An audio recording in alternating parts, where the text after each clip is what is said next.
नमस्कार। इस दिल से के एपिसोड में हम उस बात की चर्चा करेंगे जिसकी वजह से सारा देश एक ही आवाज़ में उठ खड़ा हुआ। 23 अप्रैल 2025 में जिस तरह से टेररिस्ट ने कश्मीर में घुसकर 26 लोगों की बेरहमी के साथ मारा गया, ऐसा लगा कि अब हद से पार बात हो चुकी है और निश्चित रूप से देश को एक स्वर में जवाब देना चाहिए। और ऐसा जवाब देना चाहिए कि पाकिस्तान को ये संदेश जाए कि अगर ऐसा दोबारा हुआ तो हम रुकेंगे नहीं। अच्छी बात तो ये है कि सभी राजनीतिक दल, चाहे कश्मीर में हो चाहे हिंदुस्तान में हो, उन्होंने एक ही आवाज़ में सरकार का साथ दिया, समर्थन दिया।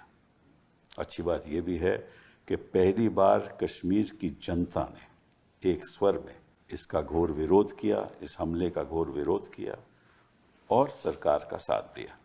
और लोग समझते हैं कि ऐसा मौका कभी दोबारा मिलेगा नहीं जब जम्मू कश्मीर की जनता जो ख्यालात हैं वो इस संदर्भ में देश के साथ जुड़े हुए हैं। इसका हमें फ़ायदा भी उठाना चाहिए। इस बीच जो वहाँ के मुख्यमंत्री हैं उमर अब्दुल्ला साहब, उन्होंने भी ऐसे बयान दिए जो मैं समझता हूँ कि स्टेट्समैन लाइक बयान थे। और उन्होंने इस वाक़े की कोई पॉलिटिकल फ़ायदा उठाने की कोशिश भी नहीं की, इसका विरोध किया और कहा कि इस मौके पे मैं ऐसा कुछ बयान नहीं करना चाहता जिससे लगे कि मैं इससे कोई राजनीतिक फ़ायदा चाहता हूँ। उन्होंने ये भी कहा कि जो जवाब देना चाहिए था वो दिया गया और जवाब देना चाहिए क्योंकि ये बात हद से पार हो चुकी है। इस बीच हमारे सेनानियों ने भी बहुत अच्छे कदम उठाए और जिस तरह से उन्होंने हमला किया और साथ साथ में वो तस्वीरें भी दिखाई, उसके बाद आपको मालूम है कि देश ने, हमारी सरकार ने कई डेलीगेशंस अंतर्राष्ट्रीय स्तर पर दुनिया में भेजी।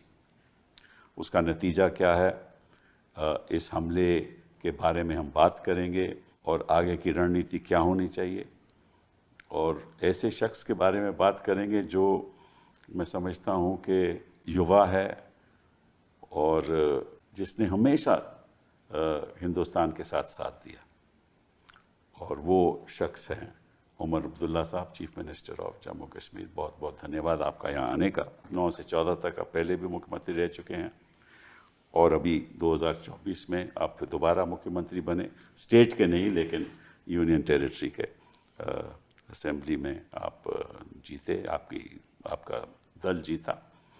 आपके जो ग्रैंडफादर थे उनको लायन ऑफ कश्मीर कहा जाता है। 1948 से 53 तक वो प्राइम मिनिस्टर थे वहाँ के, 75 से 82 तक चीफ मिनिस्टर थे।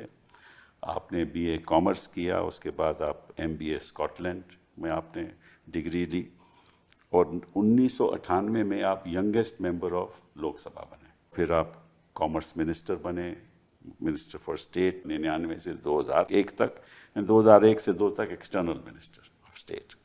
आपके बयानों से यह लगा कि आप टूरिज़्म मिनिस्टर भी थे और आपको बड़ा पर्सनली दुख भी हुआ और प्रदेश के लिए अगर ऐसा ही चलता रहा तो क्या करेगा हिंदुस्तान? दुख इसलिए नहीं हुआ क्योंकि मैं जम्मू कश्मीर का वज़ीर आला हूँ या टूरिज़्म का महकमा जो है वो मेरी ज़िम्मेदारी है। दुख इंसान होने के नाते दुख हुआ। जैसे आपने खुद कहा, जिस बेरहमी से उन 26 लोगों की वहाँ हत्या की गई, सिर्फ सियासत और ये सब चीज़ें छोड़ के अगर हम सिर्फ इंसानियत के दायरे से बात करें तो दुख, अफसोस, नाराज़गी, गुस्सा, ये सब चीज़ें देखने को मिली। हम जायज़ भी हैं, जायज़। और हमारा गुस्सा, हमारा दुख, हमारा ये सारा ये जायज़ था और है भी जायज़, क्योंकि हमने अपनी जगह सोचा था कि ये दिन अब हमेशा के लिए गए। हमने इस तरह के हमले जम्मू कश्मीर में इससे पहले देखे हैं, बेशक टूरिस्टों पे नहीं, लेकिन इस तरह लोगों को जमा करके मारना, ये जम्मू कश्मीर की जो पिछले 30-35 साल का जो एक बहुत ही बुरा दौर रहा, उसमें हमें बीच बीच में इस तरह के हादसे देखने को मिले। लेकिन 20 साल हो गए हैं इस तरह का हादसा देखे हुए, और हमें लग रहा था कि अब दोबारा हमें ये देखना नहीं होगा। अफसोस इस तरह का वाक़या हुआ, अब दोबारा ना हो उसके लिए हमें कौन से इक़दाम उठाने होंगे, उस पर ज़रूर हमें सोचना है। देखिए, दोबारा ना होने की तो मैं समझता हूँ कि काफ़ी संभावना है कि दोबारा होगा मेरे हिसाब से, क्योंकि उसके बाद ही आपको मालूम है कि कई जगह पे टेररिस्ट आकर घुसने की कोशिश कर रहे हैं। हमारा ये तजुर्बा रहा है कि जब कभी एलओसी या बॉर्डर पे हालात बिगड़ जाएं, शेलिंग हो, फायरिंग हो, उस मौके का फ़ायदा उठाते हुए ये लोग घुसने की कोशिश करते हैं। और जाहिर सी बात है 3-4 दिन जो लगभग आप कहें तो जंग का ही एक दौर चला, उस दौर कुपवारा में और सांबा में उन्होंने सांबा में, कुपवारा में, कठुआ में कईयों ने कोशिश की होगी। अब कितने आए हैं, कहाँ गए हैं, उस पर हमें थोड़ा सा नहीं, मेरे कहने का मतलब है कि टेररिज्म ऐसे ख़त्म तो नहीं होगा ना, जब तक हमारा पड़ोसी मुल्क हिम्मत करके ख़त्म नहीं करता तब तक हम तो लड़ते रहेंगे, लेकिन जब तक वहाँ से भेजने का काम बंद नहीं होता तो ये सिलसिला तो रहेगा। बैसारण में जो भी हुआ, 26 लोगों की मौत हुई इस तरीके से, तो वहाँ कोई सिक्योरिटी अरेंजमेंट नहीं था। पहली बात ये, जम्मू कश्मीर में कोई ऐसा दौर नहीं रहा जबकि हर जगह पे सिक्योरिटी फोर्सेस जो हैं मौके पे तैनात रहे। कहीं ना कहीं कम ज़्यादा सिलसिला रहता है। और जैसे मैंने कहा, अब कई साल हो गए थे इस तरह के हमले हमने देखे नहीं। टूरिज़्म का सिलसिला ठीक ठाक चल रहा था। ये पहली मर्तबा नहीं था कि वो जगह खुली। यहाँ तक कि अगर आप देखें तो इसी साल इस हमले से पहले कोई 50 या 70 हज़ार लोग उसी इलाके पे आए थे, उस मैदान में आए थे उधर की खूबसूरती का फ़ायदा लेने के लिए। और किसी ने उस वक्त टूरिज़्म डिपार्टमेंट या इलेक्टेड गवर्नमेंट को ये नहीं कहा कि ना ये इजाज़त के बिना हो रहा है, इसको रोक दीजिए। 50,000 70,000 लोगों का आने का मतलब ये है कि सिलसिला चलता रहा। बैसारण में लोग आते गए, वो बड़ी सुंदर जगह है और सभी वहाँ जाते भी हैं, लेकिन निश्चित रूप से ये तो ख्याल आना चाहिए था कि अगर कोई हमला हो तो यहाँ तो कोई साधन भी नहीं है। चलिए हम वहाँ रख लेते 2-4 लोग, कहीं और करते।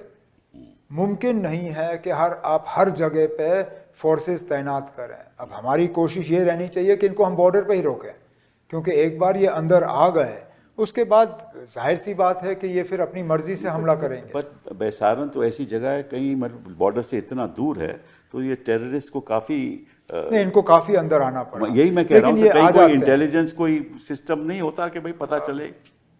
इसका जवाब तो क्योंकि सिक्योरिटी और लॉ एंड ऑर्डर ये इलेक्टेड गवर्नमेंट के डोमेन में है नहीं। अगर पूरी तरह से सिक्योरिटी की जिम्मेदारी हमारी होती तो मुझे फिर यहाँ से आपको इस चीज़ का जवाब ज़रूर देना होता। नहीं, मैं आपसे जवाब नहीं मांग रहा। नहीं, देना लाजमी बनता। तो जवाब तो लाजमी है ना भाई, जिसने भी उनको बताना चाहिए। अब देखिए, जुलाई में पार्लियामेंट का सेशन लग रहा है। मैं मान के चल रहा हूँ कि उस दौरान इस हमले पे बहस होगी। उस वक्त मौका मिलेगा मेंबर्स ऑफ पार्लियामेंट को गवर्नमेंट ऑफ इंडिया से पूछने का कि बताइए ना, कोई इंटेलिजेंस था जिसके बुनियाद पे इस हमले को रोका जा सकता था या नहीं। 7 मई को आपने एक बयान दिया, हमने तो टेररिस्ट जो अड्डे हैं उसके ऊपर हमला किया, हमने कोई सिविलियंस के ऊपर हमला नहीं किया है। तो जो आपने कहा कि टेररिस्ट पे अड्डे हैं उन पे हमला हुआ, तो क्या टेररिस्ट वहाँ मरे या अड्डों पे ही हमला हुआ? अब ये भी हमारे जो इंटेलिजेंस एजेंसीज हैं उनके तरफ से मैं मान के चलता हूँ कि कुछ तो मरे होंगे। ऐसा भी नहीं है कि खाली थे। और सुनने में आया है कि वहाँ जो पाकिस्तान की तरफ से कुछ बयानात आए, उन्होंने भी इस चीज़ को तस्लीम किया कि वहाँ कुछ लोग जो वहाँ कैंपों में थे वो मरे। मैं इसलिए ये बात पूछ रहा हूँ आपसे कि क्योंकि पाकिस्तान ने निश्चित रूप से ये टेररिस्ट यहाँ भेजे, तो उनको ये भी इल्म होगा कि जैसे ही ये काम होगा, जैसे ही लोगों को बेरहमी से मारा जाएगा, तो निश्चित रूप से हमारी सरकार हमले तो करेगी, और टेररिस्ट कैंप की उनको ज्ञान है कहाँ हैं, तो उन पे तो हमले करेगी। तो उनके पास तो ये ऑलरेडी वो है, लेकिन शायद वो ये नहीं सोच रहे थे कि हम उस मुल्क के इतना अंदर आके मारेंगे। अगर आपको याद होगा, उड़ी के बाद सर्जिकल स्ट्राइक्स हुए, वो बिल्कुल लाइन ऑफ कंट्रोल के नज़दीक हमने वो जो उनके लॉन्च पैड्स थे, हमने लॉन्च पैड्स पे हमला किया। उसके बाद जब पुलवामा में हमारे सीआरपीएफ के बहादुर जवानों पे हमला हुआ, हमने फिर स्ट्राइक्स किए, लेकिन उस वक्त जो कैंप्स थे वो लाइन ऑफ कंट्रोल के थोड़ा सा अंदर थे। इस बार तो हमने जो पाकिस्तान के कब्जे में कश्मीर है वो छोड़ के तो पाकिस्तान के अंदर जो कैंप्स हैं, आप समझते हैं कि शायद पाकिस्तान को, शायद वो उम्मीद नहीं कर रहे थे कि इतना अंदर आके फायरिंग होगी। फिर आपने ये भी कहा कि देखिए जो सिविलियंस पे जो हमला हुआ जम्मू कश्मीर के बॉर्डर पे, वो उन्होंने पहल की। वो तो सही बात है, सही बात है ना, उन्होंने पहल की। और फिर ऑपरेशन सिंदूर के जवाब में जो पाकिस्तान के तरफ से बमबारी हुई, वो चुन चुन के उन इलाकों पे हुई जहां सिविलियन रह रहे हैं। और ये मैं दावे से कहता हूं क्योंकि मैं उन इलाकों में गया। तो लगभग 1200 से 1500 तक मकानों पे असर हुआ। 23 लोग जो हैं वो अपनी कीमती जानें खो गए। उसमें बच्चे भी हैं, मर्द हैं, औरत हैं, हर मजहब के। इसमें मुसलमान हैं, हिंदू हैं, सिख हैं। अगर शेलिंग हुई तो गुरुद्वारे पे हुई, मस्जिद पे हुई, मंदिर पे हुई। लेकिन उन्होंने चुन चुन के, अब देखिए पुंछ का जो शहर है, पुंछ शहर के आसपास फौज जरूर है, लेकिन शहर के बीचों बीच फौज नहीं है। उन्होंने इन इलाकों में वहां शेलिंग की जहां फौज का नामो निशान नहीं। तो ये जानते हुए कि वहां असर जो है सिविलियंस पे पड़ेगा, ये सोचते हुए उन्होंने वहां पे बमबारी की। तो मतलब कि ये सब उनका प्लान था, सोच समझ के किया उन्होंने। और शायद ये भी हम जानते हैं कि भैसरन का जो हमला था वो था इसलिए कि यहाँ मजहबी फसाद पैदा हो, यहाँ हिंदू मुस्लिम जो है वो झगड़े हों। इसी तरह जो शेलिंग में उन्होंने किया, उन्होंने चुन चुन के कुछ गांव में माइनॉरिटी एरियाज जो हैं वहाँ पे गोलाबारी की। अब मैं जैसे टंगधार है कुपवारा नॉर्थ कश्मीर में, वहाँ पे आप मान के देख लीजिए कि उस पूरे वादी में एक ही गांव है जहाँ सरदार आबादी है, और उस सरदार आबादी के गांव में इन्होंने शेलिंग की और उन घरों पे शेलिंग की जहां सरदार रहते हैं। तो इसका क्या मतलब निकाला जा सकता है कि भैसरन का हमला और ऑपरेशन सिंदूर का जवाब, दोनों में इनकी कोशिश थी कि किसी तरह मजहबी यहाँ झगड़े पैदा हों। ये तो खैर हमारी सेना को सल्यूट करते हैं, उन्होंने बड़ा ठोस जवाब दिया और उनकी डिफेंस एस्टैब्लिश में जाकर बमबारी की। नहीं, उनकी तो हालत बड़ी ख़राब हुई। उनके एयर बेसेस, बाकी चीज़ें पे वहाँ काफ़ी नुकसान हुआ। तभी तो जाके उन्होंने फ़ोन उठा के हमारे डीजीएमओ साहब से कहा कि भाई साहब बंद कर दीजिए। लेकिन वो बात मैं आपसे नहीं पूछ सकता, वो तो मैं पार्लियामेंट में पूछूंगा कि भैया ट्रंप साहब ने कैसे ऐलान कर दिया। अब ट्रंप साहब जो अपने दोस्त के साथ दोस्ती नहीं निभाता, वो हमारे साथ क्या निभाएगा। सही बात है, लेकिन फिर भी उनको जानकारी थी, उन्होंने ऐलान किया, उन्होंने कहा सीज फायर मैंने कराया है। उनको इस चीज़ का तो इल्म हुआ ही होगा कि बातचीत हुई है। नहीं, वो कह रहे हैं मैंने खुद बातचीत की सबके साथ, दोनों के साथ। ये कह रहे हैं, शहबाज शरीफ के साथ भी की और यहाँ भी कह रहे हैं। वो गलत हो सही हो मैं नहीं जानता, लेकिन वो सवाल तो हम आपसे कैसे पूछ सकते हैं, वो तो कहीं और से। चलिए मैं आपसे ये पूछना चाहता हूँ कि इसका जो प्रभाव है, मतलब कि आर्थिक प्रभाव, सोशल सेक्टर पे प्रभाव, और जो नुकसान हुआ है जम्मू कश्मीर का टूरिज्म का, वो कितना हुआ है? मैं आपको दो मिसाल दे दूँ जिससे कि आपको शायद अंदाज़ा होगा कि कितना नुकसान हुआ। 22 तारीख को अगर आप दिल्ली से श्रीनगर जहाज़ से जाना चाहते, आपको टिकट 18 या 20 हज़ार रुपये की मिल जाती बजट एयरलाइन में। मैं बिज़नेस क्लास की बात नहीं कर रहा हूँ, बिज़नेस क्लास तो 35 हज़ार से ऊपर। ठीक हमले के बाद वही 18 हज़ार वाली टिकट आपको 3.5 और 4 हज़ार में मिल रही थी। जहाँ दिन के हमारे 50 से ज़्यादा फ़्लाइट्स थे कनेक्टिंग श्रीनगर, आज वो 15 पे आ चुकी है, क्योंकि सारा टूरिज़्म ख़त्म। इसी तरह बड़े होटल जहां आपको 80,000 रुपए में कमरा मिलता था बिना किसी खाने के, एक रात के लिए, और वो भी मिन्नतें करके आपको कमरा जो है मालिक दे देता था। आज हाल ये है कि 25,000 रुपए में वो आपको कमरा देने के लिए तैयार है, लंच, ब्रेकफास्ट, डिनर सारा इंक्लूडेड, और वहाँ शायद मुश्किल से 20 या 30 कमरे लगे होंगे। ये हाल है हमारा। हमारे टैक्सी वाले तबाह हो गए, हमारे घोड़े वाले तबाह हो गए, हमारे गाइड तबाह हो गए, शिकारा वाले। देखना, जो अमीर है वो थोड़ी देर बर्दाश्त कर सकता है, जो गरीब है, जिसने कर्जा लेके अपने 4 कमरे के मकान को एक पेइंग गेस्ट बना दिया, जिसने कर्जा लेके अपना पुराना सूमो गाड़ी उसको अपग्रेड करके इनोवा ले लिया, वो सुबह की कमाई जो है शाम को खाता है। उनके लिए ये दौर बर्दाश्त करना बहुत मुश्किल है। तो फिर इसके लिए सरकार कुछ कर रही है? हम कर रहे हैं। मरकज से बात हुई है और उम्मीद कर रहे हैं कि थोड़ा सा इनको हम राहत दे पाएंगे। बड़ा मुश्किल है राहत देना ऐसे किसी है, लेकिन जितना हुकूमत की तरफ से हो सकेगा हमारा फ़र्ज़ बनता है करना, क्योंकि ये यहाँ के लोगों का कसूर नहीं है। जम्मू कश्मीर के लोगों ने ये हमला नहीं किया, हम इस हमले का भुगत रहे हैं। और इस हमले के बाद, जैसे आपने खुद अपने इंट्रोडक्टरी रिमार्क्स में कहा, पहली मर्तबा किसी हमले के बाद कश्मीर के लोग आए और उन्होंने मतलब अपनी मर्जी से, किसी ने उनको मजबूर नहीं किया, किसी ने उनको पैसे नहीं थमाए, किसी ने उनको डराया धमकाया नहीं, वो अपनी मर्जी से अपने घरों से बाहर आए और कहा कि ये हमला हमारे नाम में नहीं हुआ, हम इस हमले के साथ नहीं हैं। इसके बारे में मैं थोड़ा अलग से आपसे बात करता हूँ, पूछता भी हूँ। हिंदुस्तान की जो यहाँ की सरकार है और कश्मीर की जो लोग हैं, उनके बीच एक बहुत भारी, कई सालों से एक ट्रस्ट डेफिसिट चल रहा है। और ये अब मौका ऐसा है जहाँ कश्मीर की जनता ने ट्रस्ट दिखाया है। इस मौके का फ़ायदा उठाना चाहिए सरकार। बिल्कुल उठाना चाहिए। और मैं बार बार ये कहता हूँ, अगर हमने इस मौके को गंवाया, शायद ही मेरी ज़िंदगी में हमें दोबारा ऐसा मौका मिलेगा।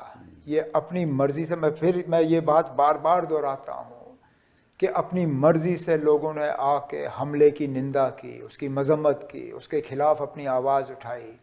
उन्होंने मुल्क के साथ जो है अपना एक हमदर्दी दिखाई। और अगर इस मौके पे हम इसको आगे ना ले जाएं, इसको हम कंसोलिडेट ना करें, तो ये हमारी बहुत बड़ी भूल। तो कैसे कंसोलिडेट करेंगे आपके हिसाब से? लोगों से सुनिए, लोगों की जो बातें हैं, जो जज्बात हैं, जो तकलीफ़ें हैं। लोग यही चाहते हैं कि उनके दुख दर्द में कोई शामिल हो। इसलिए मैंने इस चीज़ पे बार बार जोर दिया कि देखना, बैसरन के हमले में 26 कीमती जानें गईं, वो हम सब को उसका दुख है, अफसोस है। लेकिन ऑपरेशन सिंदूर के फायरिंग के बाद भी 23 लोगों की जानें गईं। उन 23 का जिक्र बहुत कम होता है। हम 26 की बात करते हैं, 23 भूल जाते हैं। फिर लोगों को लगता है जनाब कि हमारे जज्बातों की कदर नहीं। अगर हम उन 26 के लिए अफसोस का इजहार करते हैं, तो क्या हमारे 23 के लिए अफसोस का इजहार नहीं होना चाहिए? सही है, सही बात है। तो यही तो प्रॉब्लम है ना, कि जब तक वो ट्रस्ट पूरा तरह से कायम नहीं होगा, तब तक वो ट्रस्ट डेफिसिट चलता रहेगा। और एक बहुत अच्छा मौका है। क्या आपने एलजी के साथ या प्रधानमंत्री जी के साथ या किसी के साथ बात की? हमारी बात बहुत हुई है। अच्छा। और वज़ीर आज़म साहब ने जो पिछले दिनों कटरा आके तकरीर की, एक बहुत अच्छी तकरीर थी, क्योंकि उस तकरीर के दौरान ठीक वही बातें उन्होंने की जो हम यहाँ पे कर रहे हैं। उन्होंने भी कश्मीरियत की बात की, इंसानियत की बात की। उन्होंने ऑपरेशन सिंदूर के बाद जो पाकिस्तानी शेलिंग में लोगों की जानें गईं, उसके ऊपर उन्होंने बात की। जो लोगों का नुकसान हुआ है उसको ठीक करने की बात की। और आपने भी अपनी स्पीच में बड़ा कॉन्फिडेंस दिखाया सरकार के प्रति। हमारी तो कोशिश ही है। लेकिन मैं मान के 2 चीज़ों पे काम कर रहा हूँ, हालांकि इसके लिए मुझे बीच बीच में ताने मिलते हैं। एक ये कि मरकज़ के साथ लड़ झगड़ के जम्मू कश्मीर का मैं फ़ायदा नहीं कर सकता। सही बात। हमें मिल के जो है जम्मू कश्मीर का फ़ायदा करना होगा। और जम्मू कश्मीर को जो भी मिलेगा यहाँ इस मुल्क की जमहूरियत के ज़रिए, डेमोक्रेसी के ज़रिए, Jammu and Kashmir will benefit by being a part of the democratic setup of India. Absolutely, absolutely. अब मैं सही हूं या गलत हूं, ये वक्त साबित मेरे हिसाब से तो बिल्कुल सही है, क्योंकि उसका जो भी सरकार होती है, देखिए, अगर आप केंद्र सरकार के साथ नहीं चलोगे तो निश्चित रूप से जो फायदा केंद्र सरकार के मिल सकता है वो आपको नहीं मिलेगा। और आपका तो संवैधानिक कर्तव्य है कि जितना फायदा एज चीफ मिनिस्टर आप करा सको करवाओ, लड़ने से तो कोई फायदा नहीं। ये वक्त तय करेगा कि क्या जम्मू कश्मीर को मेरे इस फैसले का फायदा हुआ या नहीं हुआ। देखें, मैं तो अपनी जगह कोशिश कर रहा हूं। दो बातें आपसे मैं पूछना चाहता हूं। इसी दौर में जो हमारी सिक्योरिटी फोर्सेस हैं, उन्होंने कई घर जाकर उजाड़ भी दिए और आपने इस पे बारे में कोई बयान भी किया, तो बयान क्या? नहीं, मैंने इसके बारे में जो करना था चुपचाप तरीके से किया, क्योंकि मुझे नहीं लगता था कि उस वक्त कोई बयान देने से हालात बेहतर होते, शायद और बिगड़ जाते। लेकिन जो वहाँ के लोगों की बात मुझे पहुँचानी थी, मैंने अपने तरीके से पहुँचा दी। जब ये हमला हुआ तो आपने असेंबली का स्पेशल सेशन बुलाया, आपने बहुत अच्छा भाषण भी वहाँ दिया और आपने ये भी वहाँ कहा कि इस वक्त में जम्मू कश्मीर की स्टेटहुड के बारे में बात नहीं करूँगा क्योंकि मैं इसको पॉलिटिसाइज नहीं करना चाहता।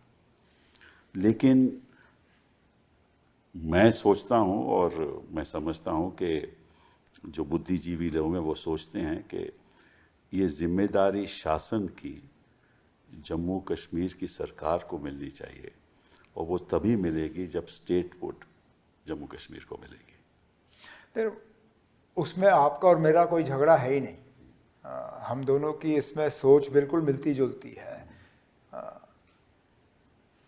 एक सेकंड के लिए छोड़ दीजिए कि मैं जम्मू कश्मीर यूनियन टेरिटरी का मुख्यमंत्री या वज़ीर आला हूँ।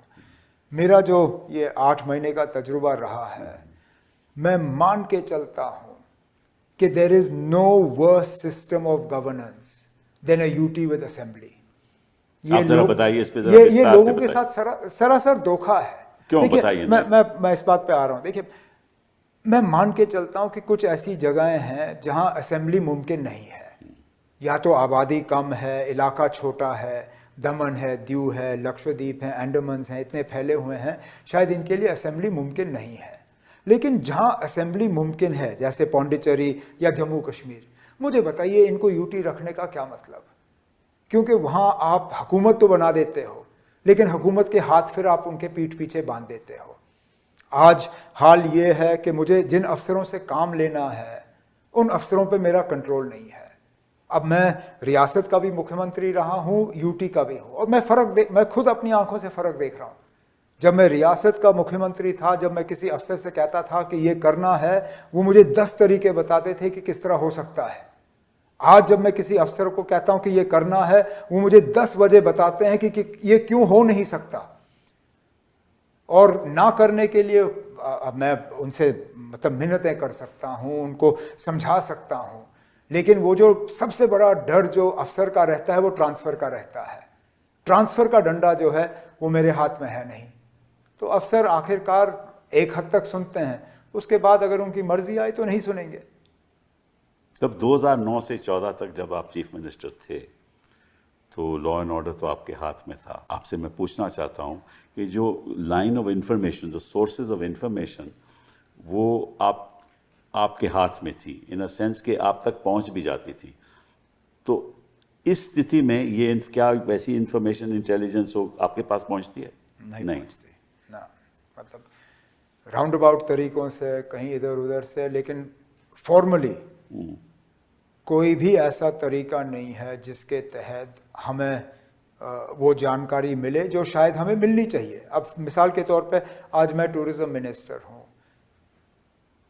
कहीं कोई इनपुट आ जाए जिसके बुनियाद पे हमें किसी डेस्टिनेशन को थोड़ी देर के लिए बंद करना पड़े, आखिरकार वो फैसला मेरा होना चाहिए। मुझे पता होना चाहिए कि कौन सी ऐसी जानकारी है जिसके बुनियाद पे फैसला लिया गया है। लेकिन वही इसलिए मैं कह रहा हूँ कि ये सिस्टम जो है ये नाकामयाब सिस्टम है, खासकर जम्मू कश्मीर जैसे इलाके के लिए जहाँ नॉर्मल सी नाम की कोई चीज़ वैसे है नहीं। यहाँ पे कंपार्टमेंटलाइज और पिजन होल करना ये नुकसानदेह है। अब सारी इंटेलिजेंस जो है आप एलजी साहब को दे देते हो, लेकिन गवर्नेंस का सारी जिम्मेदारी जो है वो इलेक्टेड गवर्नमेंट के कंधों पे है। आप मुझे बताइए ना, अब ये कैसे चलेगा? तो जब ये सिक्योरिटी मीटिंग्स होती हैं तो आपने ये भी कहा, मैं सुना कि आपने कुछ बयान भी दिया है कि उसमें मुझे जाने का फ़ायदा नहीं। मुझे उसमें बुलाया नहीं जाता। अच्छा, और मैं अपनी जगह नहीं बुलाया जाता। आपके इलेक्टेड हैं, लेकिन अब नहीं बुलाया जाता। और मैं इस बात से भी मुझे आपत्ति नहीं है, क्योंकि अगर आप मुझे बुलाओगे सिर्फ वहाँ पे बिठाने के लिए ताकि मेरा चेहरा दिखे वहाँ पे, लेकिन फैसलों पे आप मुझे शामिल नहीं करोगे, तो बेहतर है कि मैं वहाँ ना ही रहूँ। कम से कम फिर मैं खड़े होकर ये कह सकूँ कि ना ये मेरी गलती नहीं है। तो आपके अगर जो आउटरीच प्रोग्राम्स हैं, सरकार के होते हैं आउटरीच प्रोग्राम्स, तो सहमति आपको एलजी से लेनी पड़ती है क्या? नहीं, हर चीज़ के लिए नहीं। हर चीज़ के लिए। लेकिन तो किस हद तक आपके हाथ बंधे हुए हैं? अब हर कैबिनेट का फैसला जो है वो एलजी साहब को मंजूर करना होता है। अच्छा। सारे आईएएस आईपीएस ऑफिसर्स जो हैं वो एलजी साहब उनमें पोस्टिंग्स कर देते हैं। यहाँ तक कि जो हमारे पोस्ट्स हैं, जो जम्मू कश्मीर एडमिनिस्ट्रेटिव सर्विसेज के पोस्ट्स हैं, उनमें भी अगर एलजी साहब आईएएस का अफसर डाल दें तो वो पोस्ट फिर बन जाता है। तो मतलब हैं, कठिनाइयाँ हैं, लेकिन तब भी हम मतलब मिल बैठ के कोशिश कर रहे हैं कि हम काम तो करें। प्रयास कर ही रहे हैं। लेकिन ये सिलसिला जो है ये ठीक नहीं है। आपकी चर्चा गृह मंत्री के साथ या प्रधानमंत्री के साथ इस बारे में हुई कभी? बहुत चर्चाएं हुई हैं। अच्छा। तभी तो मैं स्टेटहुड पे बार बार जोर देता हूँ। लेकिन अब ये मैं अपने लिए नहीं मांग रहा हूँ। नहीं, सही बात। और मैं यहाँ तक भी कह रहा हूँ कि अगर मुझे नहीं देना है तो मैं पीछे हट जाता हूँ, कोई और बैठे जिसको आप देना चाहें, लेकिन कम से कम जम्मू कश्मीर को वो मिल जाना चाहिए, क्योंकि ना मिलने का नतीजा हमारे सामने है। चलिए, अब एक अलग तरीके से एक और इशू पे हम आते हैं। वो ये है कि 370 हो गया, उस पर हम चर्चा नहीं करेंगे, वो तो बात एक हो चुकी है। लेकिन 370 ना होने से अगस्त 5, 2019 से जब इन्होंने 370 हटा दिया, तो क्या जम्मू कश्मीर की जनता को डायरेक्ट सरकार की गवर्नेंस, हिंदुस्तान की सरकार की गवर्नेंस से कोई फ़ायदा हुआ या नुकसान हुआ? इस पे ये फिर हम वो सियासत में उलझ जाएंगे। नहीं, सियासत की बात नहीं। मैंने ठीक यही सवाल अपने बीजेपी के दोस्तों से किया था असेंबली में, जब हम बजट का सेशन चल रहा था जम्मू में मार्च और अप्रैल के महीने में। मैंने उनसे कहा था, मुझे बताइए ना, कौन सा ऐसा काम जम्मू कश्मीर में हुआ है 5 अगस्त 2019 के बाद जो 5 अगस्त 2019 से पहले मुमकिन नहीं होता। मुझे अभी तक इस सवाल का जवाब नहीं मिला है। देखिए, ऐसा है, मुझे याद है कि अमित शाह जी ने एक बयान दिया था कि 370 हटाने के बाद शिक्षा के क्षेत्र में, स्वास्थ्य के क्षेत्र में और सिक्योरिटी के क्षेत्र में कोई दिक्कत नहीं होगी। उससे पहले भी कोई दिक्कत नहीं थी। नहीं, अगर आप देखें स्वास्थ्य या शिक्षा के क्षेत्र में जम्मू कश्मीर जो है बाकी मुल्क के जो अच्छी रियासतें हैं उनके साथ हम मुकाबला कर रहे थे।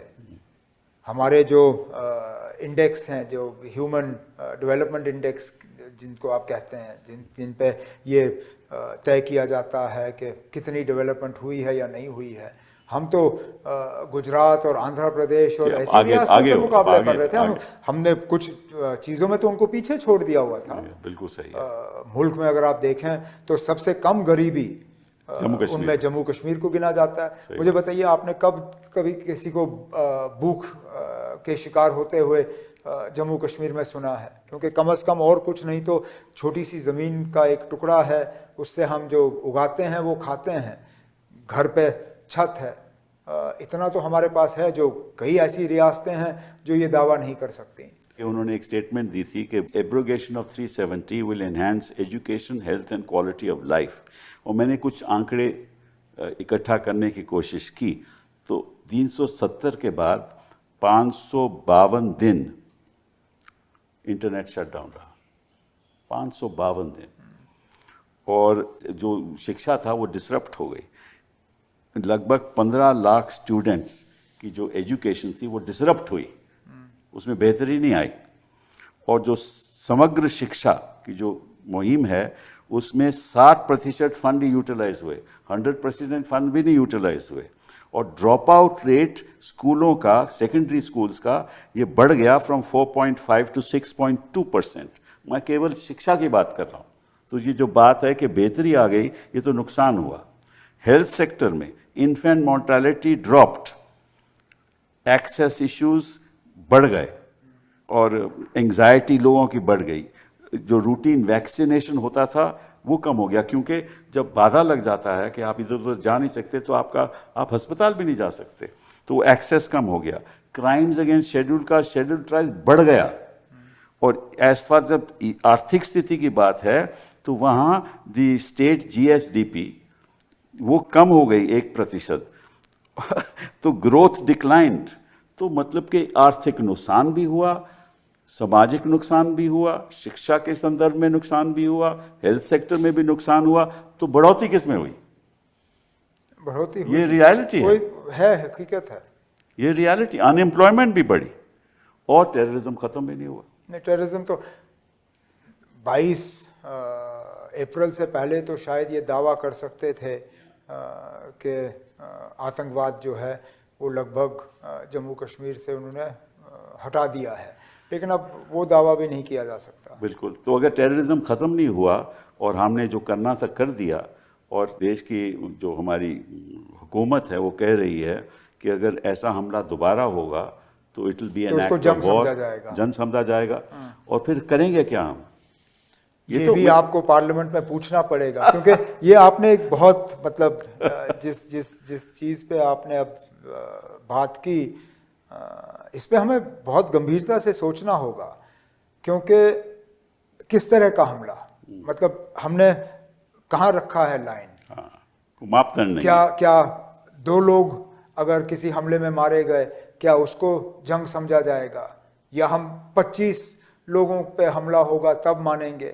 कहीं ना कहीं तो हमें समझना होगा ना, क्योंकि अब तो हमने ये कहा है कि कोई भी हमला, अब खुदा ना खास्ता कल को अगर किसी आर्मी के कैंप पे कोई फिदायीन अटैक हुआ, क्या हम उसको जंग समझें? और अगर हम समझेंगे तो फिर उसका जवाब क्या होगा? ये तो बड़ा खतरनाक बयान शायद उस सूरत हाल में बयान ठीक लगा, लेकिन इसको अब अमली जामा पहनाना, इसको इम्प्लीमेंट करना, ये आसान नहीं होगा। क्योंकि 1 सेकंड के लिए आप मान लीजिए कि अगर पाकिस्तान में कुछ ऐसी फोर्सेस सामने आईं जो बिल्कुल भी हिंदुस्तान और पाकिस्तान के दरमियान दोस्ती नहीं चाहेंगे, उनकी हमेशा कोशिश रहेगी कि कहीं ना कोई चुटपुट हमला हो। और जैसे हम इससे पहले हम बात कर रहे थे, आप हर हमले को नहीं रोक सकते हो। वो मार्गरेट थैचर ने कहा था ना कि they have to be lucky only once, we have to be lucky every time. कभी ना कभी तो हम अनलकी होंगे, फिर क्या होगा? बिल्कुल बिल्कुल। एक और बात पे चर्चा करते हैं, वो ये है कि आपका जो इंडस वाटर ट्रीटी पे जो हमने उसको सस्पेंड कर दिया, क्या ख्याल है आपका? बड़ी अच्छी बात है। मैं तो कहता हूँ इससे पहले होना चाहिए था। मैंने कभी इंडस वाटर ट्रीटी के हक में कोई बयान नहीं दिया, क्योंकि मैंने हमेशा से कहा है कि Indus water treaty Jammu Kashmir के लिए सबसे ज़्यादा नुकसानदेह साबित हुआ। क्योंकि पानी तो हमारा है, ये तीनों दरियाएं हमारी हैं। अरे चलिए, अगर आपको पंजाब की कुछ दरियाएं रखनी थी तो 2 और 1 करते, हमारे लिए 1 ही रख लेते, हम उससे भी गुजारा करते। लेकिन हमारी तीनों दरियाएं जो हैं उन पे हमें पानी रोकने का आपने हमें इजाज़त नहीं दी, और इसके वजह से हमारे सारे पावर प्रोजेक्ट्स जो हैं वो सब स्टैंडर्ड हैं। They don't generate as much as they could because they run of the river. They're not storage projects. तो मेरी तो हमेशा कोशिश ये रही थी कि इसको दोबारा अगर इसको रिविजिट नहीं करते तो जम्मू कश्मीर को इसका कॉम्पनसेशन मिलना चाहिए। अब चलिए, अब इसको सस्पेंड किया हुआ है, अच्छी बात है। अब मैं दोबारा रीनेगोशिएट करना चाहिए। अब फिलहाल मैं ये भी नहीं कह रहा हूँ ना पानी हमेशा, अब वैसे भी आप पानी हमेशा के लिए रोक नहीं सकते हो, रखोगे कहाँ? छोड़ना तो पड़ेगा ही। लेकिन फिलहाल हम अपने इस्तेमाल के लिए करें। जम्मू शहर को पानी की बहुत सख्त कमी रहती है। अगर हम चिनाब से पंप थोड़ा सा पानी उठा के जम्मू शहर पहुंचाएं, अगले 50 साल तक जम्मू शहर को पानी की कमी नहीं होगी। ये तो हमारी सरकार को करना चाहिए। इसमें ज़्यादा पैसा नहीं लगेगा, बहुत बड़ा डैम नहीं है, जम्मू शहर को पानी मिलेगा, दिलवा दीजिए। आपकी जो पीडीपी है, उनकी जो चीफ हैं, उन्होंने इस पे आपके हाँ, इत्तेफाक लेकिन किया वो है। खुद अपने बयान भूल जाती हैं, यही तो हैरानगी है। महबूबा खुद नहीं महबूबा हैं। मुफ्ती साहिबा एज चीफ मिनिस्टर यहाँ आके प्रधानमंत्री से मिली और उन्होंने कहा कि ये इंडस वाटर ट्रीटी जो है इसको रद्द करिए, ये मुझे जम्मू मालूम है, कश्मीर के लिए लेकिन अभी नुकसानदेह बयान है। उनका तो उलट बिल्कुल, है।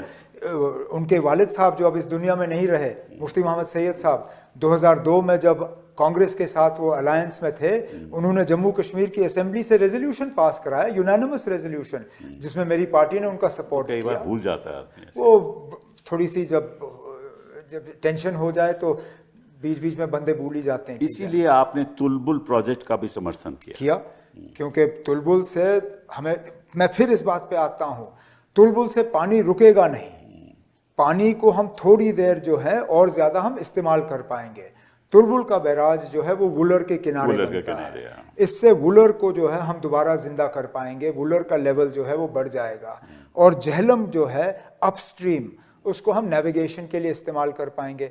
सर्दियों में हम ये पानी छोड़ेंगे, डाउनस्ट्रीम जो हमारे पावर प्रोजेक्ट्स हैं, उरी NHPC वाला या lower Jhelum JNK power development corporation का, इसका जो पावर जनरेशन है ये दुगना हो जाएगा, हमें फ़ायदा है और पाकिस्तान को भी आखिरकार वो पानी मिल जाएगा, लेकिन हम थोड़ा सा उसको ज़्यादा इस्तेमाल करेंगे। इसमें एक छोटी सी बात आपको बताता हूँ। पीछे मैंने एक बयान सुना था एक चाइनीज़ प्रोफेसर का, और उन्होंने ये कहा कि ये जो सारी दरिया हैं इनका ओरिजिन तिब्बत में है, तो अगर आप इंडस वाटर का पानी पाकिस्तान को नहीं दोगे तो हम ब्रह्मपुत्र वगैरह का पानी वो है एक, उस पे भी हमें थोड़ा सोचना होगा। इसलिए मैंने ये बात आपके सामने रखी कि ये भी एक पाचीदा बात है।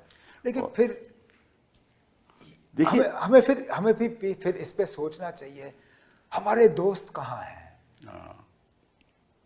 इतना बड़ा मुल्क, इतनी मतलब हमारी ये हमारा जो डिप्लोमेटिक आउटरीच, अब आप देखिए पाकिस्तान के साथ, चलिए 3 ही मुल्क ही सही, टर्की, चीन और शायद अजरबैजान, लेकिन डट के खड़े रहे हमारे साथ। अरे टर्की ने तो उनको वो दिए, जो ड्रोन हमारे शहरों पे गिरे, वो तो वहां से आए, टर्की से आए। जिस रूस को हम समझते थे कि ये हमारा हमेशा के, उन्होंने भी साथ नहीं दिया। नहीं, किसी ने टेररिज्म की तो बात ही नहीं की, वो हाइफनेट हो गया। हमें भी फिर कुछ दोस्त बनाने चाहिए ना इस तरह। नहीं, हमें ये सोचना चाहिए कि ये हाइफनेशन हमारे हक में नहीं जा रहे। अब आपने इंडस वाटर ट्रीटी के हवाले से बात की, अगर हम रोकते हैं पानी 1 मिनट के लिए, मान लीजिए पाकिस्तान का रोक रहे ना, चीन पे तो कोई असर नहीं पड़ेगा। चीन हमें धमकी क्यों दे रही है? बिकॉज चीन तो आपको मालूम है, यही तो।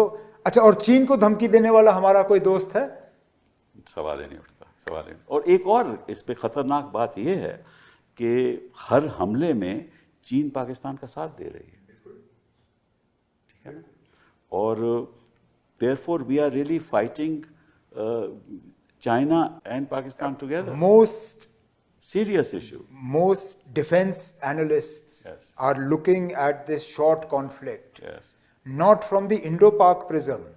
They're looking at it from the prism of how did Chinese technology function in war conditions. Absolutely. ये हमने जंग, चलिए नाम के लिए, बिल्कुल नाम के लिए तो पाकिस्तान का था, लेकिन जो टेक्नोलॉजी थी वो तो सारा चाइनीज था। करेक्ट। ये बढ़ती रहेगी टेक्नोलॉजी, वो देते रहेंगे, तो हमें चौकन्ना रहना चाहिए, और हमारी सारी जो वॉरफेयर स्ट्रैटेजी भी हमें बदलनी होगी, और कहीं ना कहीं हमें टर्की और चाइना जैसे दोस्त ढूंढने होंगे जो शायद हमारे पास अभी है नहीं। खैर, हमें डेलीगेशंस भी भेजे, दुनिया में डेलीगेशंस भी भेजे, लेकिन किसी ने टेररिज्म की बात नहीं की। लेकिन चलिए कम से कम रिस्पांस तो उनको ठीक मिला। नहीं, देखिए रिस्पांस, उन्होंने कोई ऐसी स्टेटमेंट नहीं की किसी देश ने, वो उनका मिलना भी बहुत बड़ी बात नहीं, वो तो अच्छी बात, तो मैं ही कह रहा था, मैंने ही पहले सुझाव दिया 25 अप्रैल को कि एक डेलीगेशन भेजना चाहिए, लेकिन अच्छी बात है। लेकिन जिस तरह से मैं सोचता था कि समर्थन मिलेगा, उस समय मुझे पब्लिक, वो मैं आपकी बात से एक तरफ से सहमत हूँ कि बयान आने चाहिए थे, लेकिन कभी कभार एक कमरे में फोटो ही मिले ना, वो भी बड़ी बात है। क्योंकि आप देखिए अमेरिका जैसा मुल्क, उनका जो वाइस प्रेसिडेंट है वो ऐसे डेलीगेशनों को मिलता नहीं है, वो तो मतलब प्रोटोकॉल के बड़े सख्त रहते हैं, लेकिन for an American vice president to meet a parliamentary delegation, it says a lot. No, but you remember this. I mean, आप बात कर रहे हैं, मैंने बड़े गौर से इसको देखा है। जो बातचीत चल रही थी उनके साथ, वैंस के साथ, वो बातचीत इंडो यूएस रिलेशंस की चल रही थी। लेकिन जो आप और मैं यहाँ कह रहे हैं ना, दुनिया ने तो उनको एक कमरे में देखा ना, मैं वैसे कह रहा हूँ, जो मैंने बयानात पढ़े हैं वो इंडो यूएस रिलेशनशिप की बात चल रही, उसमें कोई टेररिज्म की बात नहीं आई थी। लेकिन जो टेररिज्म की बात थी, वो जो इंडियन कम्युनिटी है वहाँ बात टेररिज्म की हो रही थी। तो कहने का मतलब ये है कि दुनिया में जैसे ही ये हमला हुआ, बात कोई टेररिज्म की कर नहीं रहा था कि पाकिस्तान क्योंकि पाकिस्तान ने अपना न्यूक्लियर कार्ड खेला। एग्जैक्ट, पाकिस्तान के पास तो यही तो है, वो हर मौके पे दुनिया को डराने की कोशिश कर। उन्होंने कहा कि आप एक न्यूट्रल अंपायर को बिठा दीजिए, वो चर्चा वो बताएंगे कि हमने किया या नहीं किया, जिसके ऊपर आपने बयान भी दिया कि there is no question of any neutral umpire. Neutral बयान, वो न्यूट्रल अंपायर रखेंगे, उनके ऑर्गेनाइजेशन ने तो पहले ही जिम्मेदारी ली थी। उसी दिन उन्होंने कहा कि ये हमला हमने किया। चलिए, एक आखिरी सवाल। आपको मालूम है कि जब हम 370 की बहस कर रहे थे तो हमने कहा कि संविधान के मुताबिक एक स्टेट को आप यूनियन टेरिटरी में तबादला नहीं कर सकते, बना नहीं सकते। अगर ऐसा ही संविधान ने हक दिया है तो कोई भी राज्य सरकार को आप यूनियन टेरिटरी बना सकते हो। हमने बहस भी पूरी की उस पर। चंद्रचूड़ साहब के जो बेंच था, कॉन्स्टिट्यूशन बेंच ने, उन्होंने कोई फैसला नहीं किया। और साथ साथ में उन्होंने सॉलिसिटर जनरल साहब की एक स्टेटमेंट रिकॉर्ड कर ली कि जल्द ही इलेक्शन होंगे। क्या इलेक्शन होंगे, किस तरह के इलेक्शन होंगे, स्टेट होंगे, यूनियन टेरिटरी, कुछ नहीं कहा। अब अगर ये स्टेट इलेक्शंस नहीं करते तो क्या आप सुप्रीम कोर्ट जाओगे कि आप इसका फैसला कीजिए? ये सुप्रीम कोर्ट तो आपका मामला है और इसमें हमें आपसे मशवरा करना होगा, क्योंकि मैं अपनी चीज़ें जो है, अपना जो दायरा जो है मैं समझता हूँ, आपका दायरा मुझे पूरी तरह से समझ नहीं आता। चलिए, और इसमें आपसे मशवरा करना होगा, क्योंकि कहीं ना कहीं तो हमें इसको आगे लेना होगा, क्योंकि गवर्नमेंट ऑफ इंडिया ने पार्लियामेंट में अश्योरेंस दी है, गवर्नमेंट ऑफ इंडिया ने पब्लिकली कमिट किया है। और तो और जो सॉलिसिटर जनरल की आप बात कर रहे हैं, उन्होंने जब सुप्रीम कोर्ट में कहा सुप्रीम कोर्ट ने उस वक्त उनको कहा कि at the earliest, as soon as possible. अब मुझे बताइए ना, एज सून एज पॉसिबल और कितना हम इंतजार करें? But it is not possible, therefore it cannot be soon. That's what it. That is the unfortunate thing, but we'll get there. चलिए, I'm hopeful. हम कॉन्फिडेंस रखते हैं कि केंद्र सरकार हमें आपके प्रदेश को एक स्टेट का दर्जा देगी और जल्द देगी, ताकि हुकूमत आपके हाथ में आए, ताकि अपनी संवैधानिक जिम्मेदारी निभा सके। बहुत बहुत धन्यवाद आपका। शुक्रिया। Thank you.